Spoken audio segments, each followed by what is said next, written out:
एक बार जोरदार ताली आप लोग प्रधानमंत्री जी के स्वागत में यहां पर बजा। साथियों, मेरे लिए आज हाजीपुर की धरती किसी पवित्र संगम से कम नहीं है।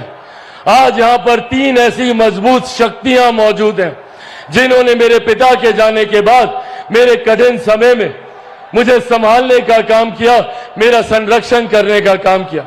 भले वो मेरी माता रीना पासवान जी हो, मेरे प्रधानमंत्री आदरणीय नरेंद्र मोदी जी हो, और आप सब हाजीपुर की महान जनता, आप लोगों की वजह से ही आज चिराग पासवान का अस्तित्व है। आप लोगों की वजह से ही आज चिराग पासवान आप लोगों के बीच मौजूद हो पाया। कई बड़ी बड़ी शक्तियों ने चिराग पासवान को समाप्त करने का प्रयास किया, पर मेरे प्रधानमंत्री जी का प्यार, उनका संरक्षण रहा कि मेरे पिता के जाने के बाद भी उन्होंने हमेशा मुझे वो स्नेह, वो प्यार देने का काम किया। साथियों, आज ये राजनीतिक मंच नहीं है, मेरे लिए आप सब परिवार के सदस्य की तरह हैं। ज्यादा राजनीतिक चर्चा ना करते हुए मैं बस ये आग्रह करने आया हूं कि हम सबको इस बात का ध्यान रखने की जरूरत है कि कौन सही मायनों में हमारे लिए कार्य कर रहा है, कौन दिन रात मेहनत कर कर हम लोग को मुख्य धारा के साथ जोड़ने का काम कर रहा है। एक तरफ हमारे प्रधानमंत्री आदरणीय नरेंद्र मोदी जी हैं। आज जब यहां पर इतनी भारी संख्या में महिलाएं मौजूद हैं, पहली बार देश में एक ऐसे प्रधानमंत्री आए जिन्होंने आपके सम्मान की चिंता करते हुए शौचालय का निर्माण करने का कार्य कराया, आपके लिए उज्ज्वला योजना देने का काम करवाया। मैं चाहता हूं एक बार जोरदार ताली तमाम महिलाएं हमारे प्रधानमंत्री जी के लिए बजाएं। आज पहली बार देश में एक ऐसे प्रधानमंत्री जिन्होंने इस बात की चिंता की कि अगर घर पे कोई बीमारी आए तो वो व्यक्ति अपनी जमीन जायदाद गिरवी ना रखनी पड़े, महिलाओं के जेवर को बेचने की नौबत ना आए। प्रधानमंत्री जी ने आयुष्मान योजना के तहत 5-5 लाख रुपए का मुफ्त इलाज हर गरीब परिवार को देने का उन्होंने प्रावधान बनाया। आज देश की, दुनिया की सबसे बड़ी गरीब कल्याण की योजना जिस पर हम सबको गर्व होता है, और इसका श्रेय मैं मेरे नेता, मेरे पिता आदरणीय रामविलास पासवान जी को भी दूंगा। प्रधानमंत्री जी जानते हैं उस वक्त उनका खुद का स्वास्थ्य खराब था, पर प्रधानमंत्री जी की सोच को धरातल पर उतारने के लिए प्रधानमंत्री गरीब जन कल्याण अन्न योजना के तहत आज भी देश में 81 करोड़ लोगों को मुफ्त में राशन दिया जा रहा है। ये सोच हमारे प्रधानमंत्री आदरणीय नरेंद्र मोदी जी की है।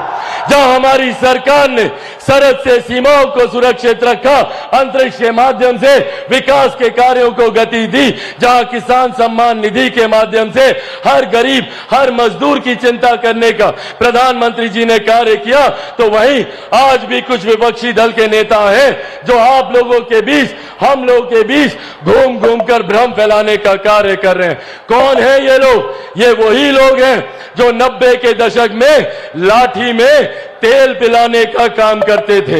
ये वही लोग हैं जो आप लोगों की नौकरी के बदले में जमीन लिखवाने का काम करते थे, और अब तो इन्होंने विधिवत तरीके से इस योजना को अंजाम देने का प्रावधान बनाना शुरू कर दिया है। इनहेरिटेंस टैक्स के माध्यम से अब विरासत पर टैक्स लगाने की सोच कांग्रेस और राजद के नेता करने जा रहे हैं। आप लोगों की जितनी जमीन है, चाची, आप लोगों का जितना गहना जेवर होगा ना, कांग्रेस और राजद का लोग आएगा उसका 55% अपने खजाने में ले लेगा।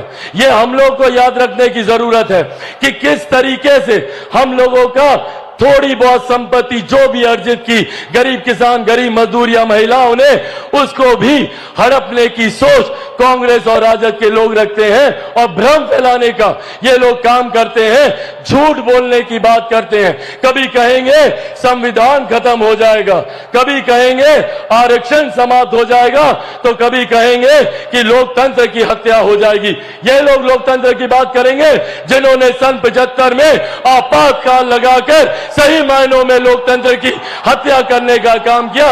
ये लोग लोकतंत्र की चिंता कर रहे हैं। साथियों, आज मैं मेरे नेता, मेरे पिता आदरणीय रामविलास पासवान जी की कर्म भूमि पर खड़ा होकर उन्हीं के संघर्षों की कसम खाकर आप सबसे वादा करके जाता हूं कि जब तक चिराग पासवान जिंदा है, ना संविधान को कोई खतरा है, ना आरक्षण को कोई खतरा है। ये वादा आपसे मेरे प्रधानमंत्री जी भी करके जाते हैं। साथियों, जो लोग संविधान को खतरे में बताते हैं, वो आप लोगों की गरीब कल्याण योजनाओं पे नजर रखते हैं। आज मैं मेरे प्रधानमंत्री जी से भी इस मंच के माध्यम से आग्रह करूंगा कि सर, ऐसे प्रावधान बना दिए जाएं ताकि आरक्षण को लेकर उम्र भर के लिए यह बहस ही समाप्त हो जाए। संविधान की धाराओं का, कानून की धाराओं का इस्तेमाल कर जो लोग बार बार आरक्षण, संविधान को लेकर भ्रम फैलाते हैं, उसकी चर्चा ही पूरी तरीके से समाप्त कर दी जाए। ऐसे प्रावधान प्रधानमंत्री जी आने वाले दिनों में आरक्षण और संविधान को लेकर करें, यह मैं अपेक्षा रखता हूं। और अंत में साथियों बस इतना कहूंगा कि अगर ये लोग आए तो खतरा हम लोग की गरीब कल्याण योजनाओं को है। जितनी कांग्रेस राजद के लोग हैं, आज जितने लोगों को 5-5 किलो अनाज मिलता है, एक बार हाथ उठाकर प्रधानमंत्री जी को बताएं कि आप लोग को अनाज मिल रहा है ना? जिनको मिल रहा हाथ उठाकर बताएं। अगर कांग्रेस के लोग आए, राजद के लोग आए, तो ये लोग ये अनाज मिलना बंद करा देंगे। आयुष्मान योजना को ये लोग बंद करा देंगे, क्योंकि ये लोग चाहते हैं कि गरीब गरीब रहे। और दूसरी तरफ हमारे प्रधानमंत्री जी ने 2047 तक भारत को एक विकसित देश बनाने का लक्ष्य रखा है। आइए हम सब मिलकर प्रधानमंत्री जी के इस लक्ष्य में अपना महत्वपूर्ण योगदान दें। और एक बार अंत में जोरदार ऐसी ताली बजाइए कि हम सबको, प्रधानमंत्री जी को हम सब विश्वास दिला सके कि बिहार से 40 की 40 सीटें हम लोग प्रधानमंत्री जी को देने जा रहे हैं। जोरदार ताली से आदरणीय प्रधानमंत्री जिंदाबाद, आदरणीय प्रधानमंत्री जिंदाबाद।